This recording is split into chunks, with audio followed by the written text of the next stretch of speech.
Hi every one. இந்த வீடியோவில் நம்ம என்ன பார்க்க போறோம்னா, இப்போ கொஞ்சம் மாசமாவே இல்லை கொஞ்சம் வருஷமாவே பார்த்தீங்கன்னா பாடி பில்டிங்ல வந்து டெத் அதிகமாக நடந்துட்டு இருக்கு. இன்னும் எக்ஸாக்டா சொன்னா நமக்கு பிடிச்ச பாடி பில்டர்ஸா இருக்கட்டும், இல்லை நமக்கு பிடிச்ச ஃபிட்னஸ் மாடல்ஸ், இல்லை நமக்கு பிடிச்ச சோஷியல் மீடியாவோட இன்ஃப்ளூயன்சர் அவங்கலாம் பார்த்தீங்கன்னா இறந்து போய்கிட்டே இருக்காங்க. சோஷியல் மீடியா இன்ஃப்ளூயன்ஸ்ல மெயினாக சொன்னா ஜோ லிண்டர்லாம் இருப்பாங்க.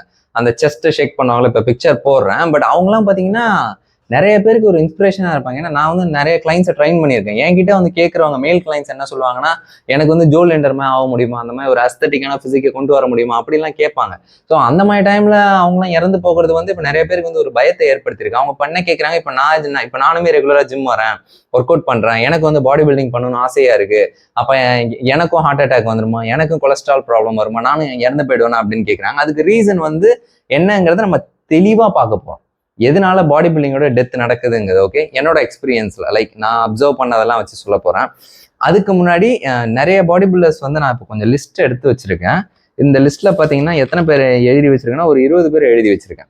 யார் இந்த 20 பேர்னா 50 வயசுக்குள்ள பாடி பில்டிங் பண்ணி இறந்து போனவங்க. இவங்கெல்லாம் பாத்தீங்கன்னா ரொம்ப professional body builders and social media influencer and fitness model, நமக்கெல்லாம் தெரிஞ்சவங்க தான். ஆனா இப்போ நான் இதுல இந்த 20 பேரோட நேமி நான் படிக்க போறது இல்லை. இதுல கொஞ்சம் ஃபேமஸானவங்க. அவங்கள அதில் நம்ம ஸ்டார்ட் பண்ணோம்னா ஃபர்ஸ்ட் பார்த்தீங்கன்னா ஷான் ரோடன், மிஸ்டர் ஒலிம்பியா வின்னர். அவங்க வந்து 46ல இறந்துட்டாங்க. ரிச் பியானா எல்லாருக்குமே தெரியும், most famous social media influencer. அவங்க பார்த்தீங்கன்னா 46ல இறந்துட்டாங்க. அண்ட் டாலஸ் மெக்கார்வர் 26, வெறும் 26 வயசுல வந்து இது ஹார்ட் அட்டாக்னால இறந்துட்டாங்க. செட்ரிக் மெக்மிலன் எல்லாருக்குமே தெரிஞ்ச ஒரு பாடி பில்டர். ஒலிம்பியால வந்து அதுவும் அவங்க இதுக்கு முன்னாடி ஆர்மியில வேற இருந்திருக்காங்க, யுனைடெட் ஸ்டேட்ஸோட ஆர்மி. அப்புறம் வந்து நாசர் எல் சன்பாட்டி, அவங்க வந்து 47ல இறந்துட்டாங்க. இந்த நாசர் இவங்க இஷ்யூல என்ன ஆயிடுச்சுன்னா, அவங்களுக்கு வந்து ஹார்ட் இஷ்யூங்கிறத கண்டுபிடிச்சி ஹார்ட் டிரான்ஸ்பிளான்ட் பண்ணும் அப்படின்னு சொல்லி டாக்டர் சொல்லிட்டாங்க.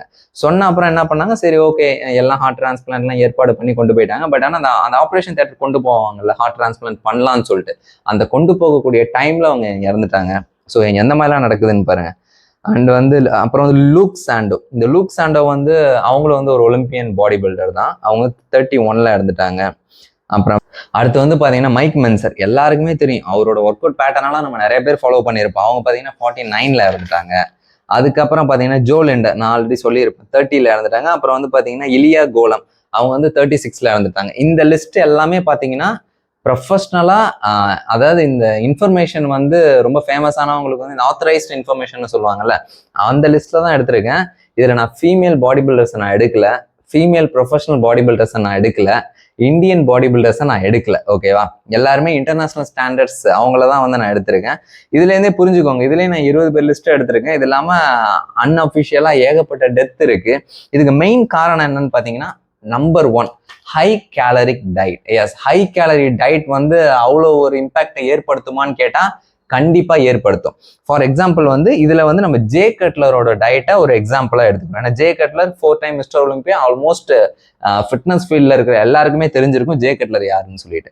அவங்களோட டயட் நம்ம எடுத்துக்கிட்டோம்னா ஒரு நாளைக்கு வந்து 140 எக் ஒயிட் சாப்பிடுவாங்க. நினைச்சு பாருங்க, 140 எக் ஒயிட்ஸ் பர் டே. இதுல வந்து பாத்தீங்கன்னா 30 எக் ஒயிட் பர் மீல் அப்படின்னு கணக்கு பண்ணியிருக்காங்க. எனக்கு தெரிஞ்சு வந்து அவங்க 4 மீல் சாப்பிடுவாங்க, இல்லை 5 மீல் சாப்பிடுவாங்க. 5 மீலுக்கு வந்து 30 எக் ஒயிட்னா வந்து 150 வரும். பட் ஆனால் 140 மென்ஷன் பண்ணியிருக்காங்க. ஓகே, ஸோ அது வந்து கொஞ்சம் இன்க்ரீஸ் ஆகலாம். இது வந்து அவங்க ஜே கட்ல சொன்ன அவங்களோட டயட் பிளான். ஓகேவா, அதுக்கு அடுத்து பார்த்தீங்கன்னா ஒரு வாரத்துக்கு 140 பவுண்ட்ஸ் சிக்கன் சாப்பிடுவாங்க. 140 பவுண்ட் சிக்கன் பர் வீக்.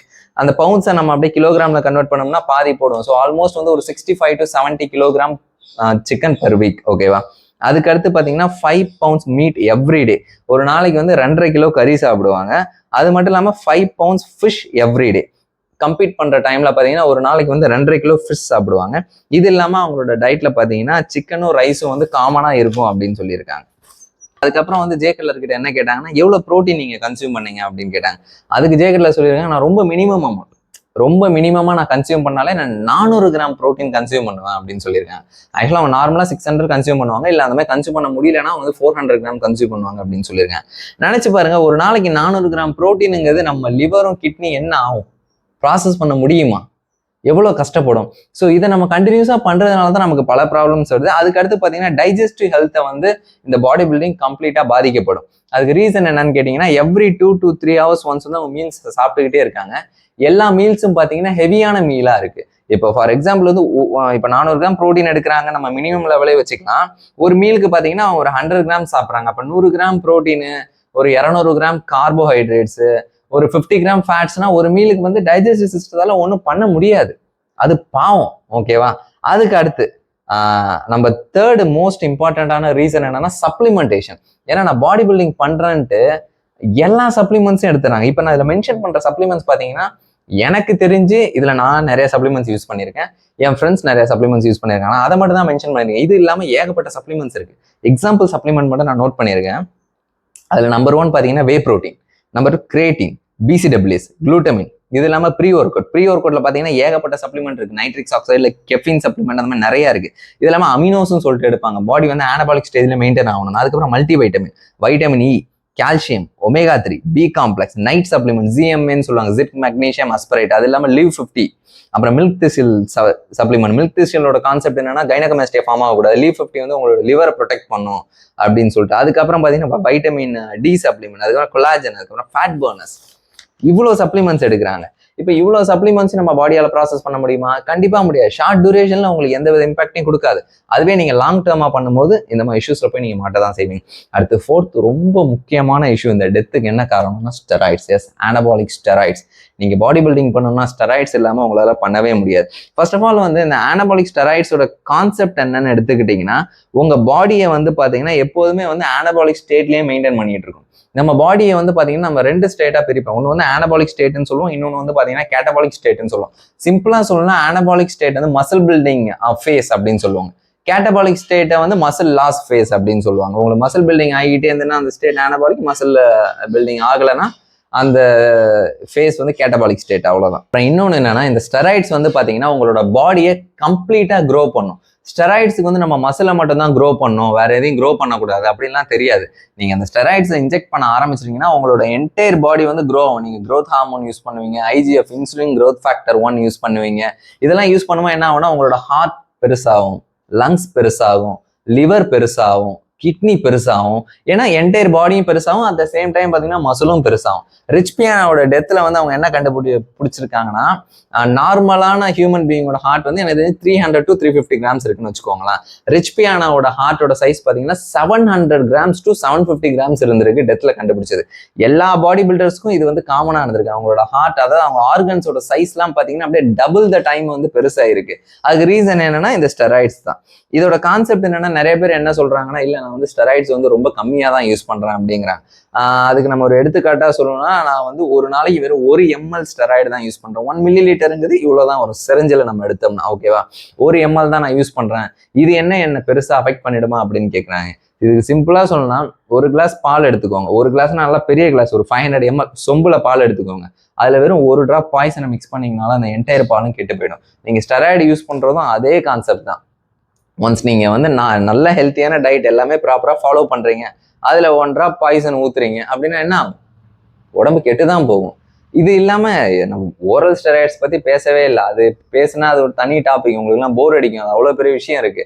அதனால ஸ்டெராய்ட்ஸ் வந்து என்னைக்கா இருந்தாலும் பிரச்சனையில தான் போய் முடியும். ஸோ தெரியாதவங்க தெரிஞ்சுக்கோங்க. எல்லாரும் வந்து ரொம்ப ஹெல்த்தியா பண்ணுங்க. இதை தவிர எனக்கு வேற எப்படி சொல்றதுன்னே தெரியல. ஏன்னா நிறைய டெத் நடந்துகிட்டே இருக்கு. என்னோட ஃப்ரெண்ட்ஸே, என் ஃப்ரெண்ட்ஸ்ன்னு சொல்லணும்னா என் ஃப்ரெண்டோட ஃப்ரெண்டெல்லாம் வந்து நம்ம தமிழ்நாடு பாடி பில்டர் தான். உங்களுக்கு நிறைய பேருக்கு தெரிஞ்சிருக்கும்னு நினைக்கிறேன். நமக்கு தெரிஞ்ச நம்ம இன்ஸ்பிரேஷனா கூட அவங்கள எடுத்திருப்போம். அவங்க கூட இந்த கோவிட் டைம்ல இறந்து போயிட்டாங்க. ஏன்னா பாடி பில்டர்ஸ்லாம் என்ன சொல்லுவாங்க, இம்யூனிட்டி பவர் அதிகமா இருக்கும் அப்படிலாம் சொல்லுவாங்க. எல்லாமே கரெக்டு தான். உங்க பாடியில ஸ்டெராய்ட்ஸ் போகாத வரைக்கும் நீங்க சொல்றது எல்லாமே பெர்ஃபெக்டா தான் இருக்கும்.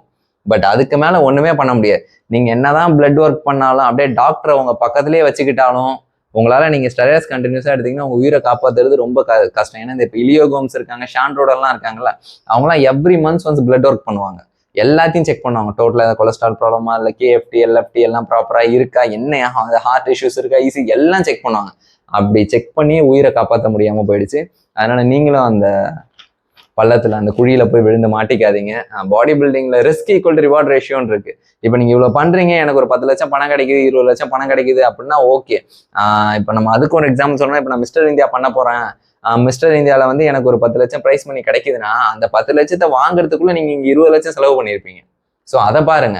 அது மாதிரி நான் மிஸ்டர் தமிழ்நாடு பண்றேன், எனக்கு 5 லட்சம் கிடைக்குன்னா அந்த 5 லட்சத்தை வாங்குறதுக்குள்ள நம்ம இங்க 10 லட்சம் செலவு பண்ணியிருப்போம். இது இல்லாம அதெல்லாம் வாங்குறது உங்க உயிர் உங்க கையில இருக்குமா என்னன்னே தெரியாது. ஸோ பார்த்து சேஃபா பண்ணுங்க. இது ஒரு அவேர்னஸ் வீடியோ தான், எல்லாருக்கும் சொல்லணும்னு நினைச்சேன். ஸோ இதை உங்க ஃப்ரெண்ட்ஸ் எவ்வளோ ஷேர் பண்ண முடியுமோ ஷேர் பண்ணுங்க. ஏன்னா நானுமே பாடி பில்டிங் ஃபர்ஸ்ட் ஸ்டார்ட் பண்ணேன், அதுக்கப்புறம் இப்போ நான் கிவ் அப் பண்ணிட்டு வந்துட்டேன். ஏன்னா எனக்கு இவ்வளோ பார்க்கும்போது என்னடா இது ஒரு ஹெல்த்தியான வேவே இல்லையே அப்படின்னு தோணுது. ஏன்னா உடம்பு அழகா இருந்தால் நம்ம ஹெல்த்தியா இருப்போம் தான் நினைப்போம். ஆனால் அது அப்படி கிடையாது. இப்போ நானே 6 பேக்ஸ்லாம் வச்சிருக்கேன், பயங்கரமா மெடிசன்லாம் போட்டிருக்கேன்னா வெளியிலேருந்து பார்க்கும்போது நான் ஹெல்த்தியா இருக்கேன்னு தான் தோணும். ஆனால் நான் என்னோட உள்ளுக்குள்ள நான் ஹெல்த்தியா இருக்க மாட்டேன். ஆனால் இப்போ பாருங்க, இப்போ வந்து எனக்கு 6 பேக்ஸ் கிடையாது, நான் வந்து இப்படிதான் இருக்கேன். நான் லீனா அந்த ஃபிட் லுக்ல இருக்கேன், ஆனால் இப்போ நான் ஹெல்த்தியா இருக்கேன். எனக்கு ஆனால் 6 பேக்ஸ் கிடையாது. இப்போ இதுவே நான் 6 பேக்ஸ் வச்சு என் பாடி ஃபேட் பர்சன்டேஜ் 5க்கு கொண்டு வந்து இல்லை 4க்கு கொண்டு வந்து நல்லா ரிப்பரா இருப்பேன். பார்க்குற வழியே சந்தோஷம், மாசா இருக்கடா, வேற லெவல்டா நீ. அந்த போதைக்கு அடிமையாயிடாதீங்க. ஏன்னா அடுத்த ஒரு 10 வருஷத்துல அந்த வேற லெவலுங்கிறது ஒண்ணுமே இல்லாம போயிடும். ஓகே, ஸோ உங்க ஃப்ரெண்ட்ஸுக்கு ஷேர் பண்ணுங்க. யாராவது பாடி பில்டிங் ஸ்டார்ட் பண்றேன்னு நினைக்கிறீங்கன்னா இந்த வீடியோ பாருங்க, அவேர்னஸா இருங்க. This is your Santhoshkumar. எல்லாரும் சேஃபா இருங்க, ஹெல்த்தியா இருங்க. வேற எந்த டவுட்ஸ் இருந்தாலும் காமெண்ட் செக்ஷன்ல காமெண்ட் பண்ணுங்க, நான் கண்டிப்பா ரிப்ளை பண்றேன். Bye by.